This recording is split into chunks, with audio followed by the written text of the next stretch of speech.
bebas bicara tentang apa saja terhadap siapapun dan dengan cara bagaimanapun. Hal ini terjadi setelah Indonesia mengalami kehilangan kebebasan bicara selama 32 tahun di masa Orde Baru. Tak hanya zaman yang mengalami revolusi, cara berkomunikasi pun juga mengalami revolusi. Terlihat dari pesatnya perkembangan teknologi, terutama media sosial. Pew Research Center dalam surveinya mengenai penggunaan komputer pada 2001 bahwa ada 4 juta kaum senior berusia 65 tahun ke atas terbiasa online. American Association of Retired Person mengamati bahwa 400.000 anggota mereka online setiap bulannya. Sycomos, Comscore, dan komunitas Twitter Fort Wilson, sebagaimana diungkapkan seorang blogger Wicaksono, mengumumkan bahwa pengguna Twitter di Indonesia telah mencapai 5,6 juta orang. Dan Indonesia sebagai negara pengguna Twitter tertinggi di Asia. Bahkan Indonesia menduduki posisi nomor 6 di dunia. Dikutip dari Kompas pada Juli 2010 bahwa pengguna Facebook mencapai 500 juta. Facebook juga mengumumkan telah mencapai 150 juta pengguna ponsel atau naik sekitar 50% sejak April 2010. Dari statistika tersebut, media sosial jelas telah mempengaruhi manusia dalam berkomunikasi di era globalisasi. Namun hadirin, kebebasan komunikasi ini tidak jarang cara maupun muatan pembicaraan sudah tidak berlandaskan etika komunikasi yang terdapat dalam Al-Quran. Padahal, setiap agama jelas telah memberi perhatian lebih terhadap aspek etis perilaku manusia. Lahirnya pola komunikasi baru ini justru sangat berbeda dengan sebelumnya, yang terkadang bertabrakan dengan keumuman di suatu masyarakat. Maraknya peredaran berbagai berita yang tidak benar, hoax, ghibah, kebencian, permusuhan, fitnah, adu domba di media digital berbasis media sosial saat ini sudah sangat meresahkan, sehingga bisa menimbulkan disharmoni dan disintegrasi hubungan dalam masyarakat. Betul tidak hadirin? Lalu, bagaimanakah solusi dari permasalahan tersebut? Sebagai jawabannya, etika komunikasi di era global menurut Al-Quran. Itulah yang merupakan judul syarahan kami pada kesempatan kali ini. Sebagai rujukan firman Allah di dalam Quran surah Al-Hujurat ayat 6 berikut ini.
kebenarannya, agar kamu tidak menjerumuskan suatu kaum karena kebodohan dan kecerobohanmu, yang akhirnya kamu akan menyesali perbuatanmu itu.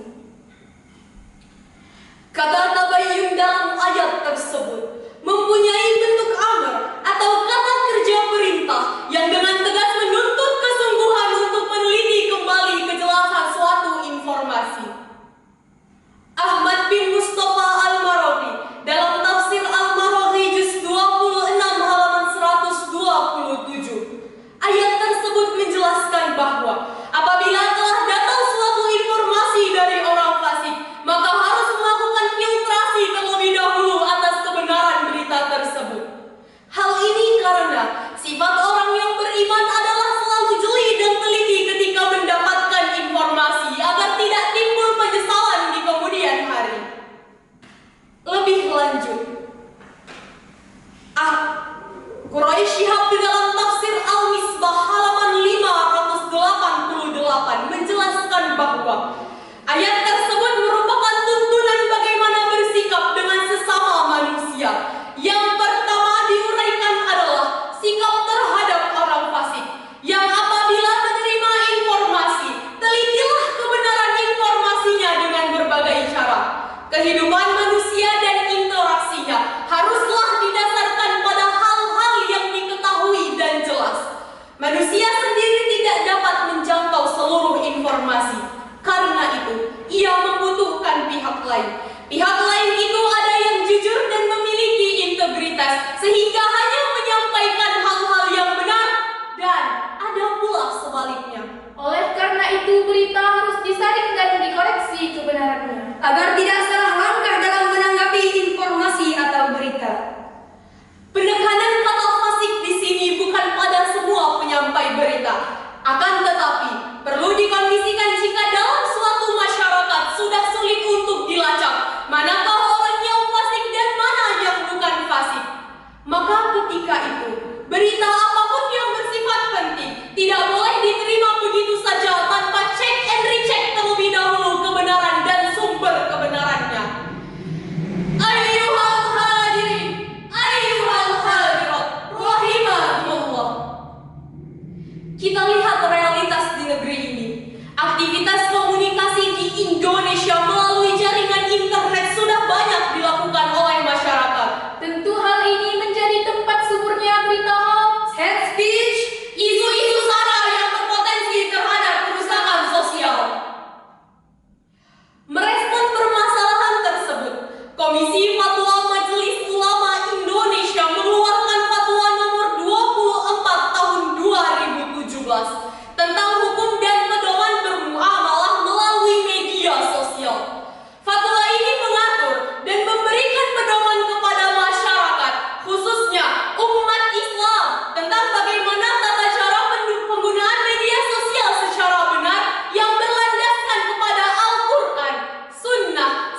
bangsa, agar kamu dapat saling mengenal. Sesungguhnya yang paling mulia di antara kamu ialah orang yang paling bertakwa. Sungguh Allah Maha mengetahui, Maha teliti. Maha benar Allah atas segala firman-firman-Nya. Quraisy Shihab di dalam tafsir Al-Misbah menjelaskan bahwa ayat tersebut tidak lagi ditujukan kepada orang-orang yang beriman, akan tetapi kepada jenis manusia.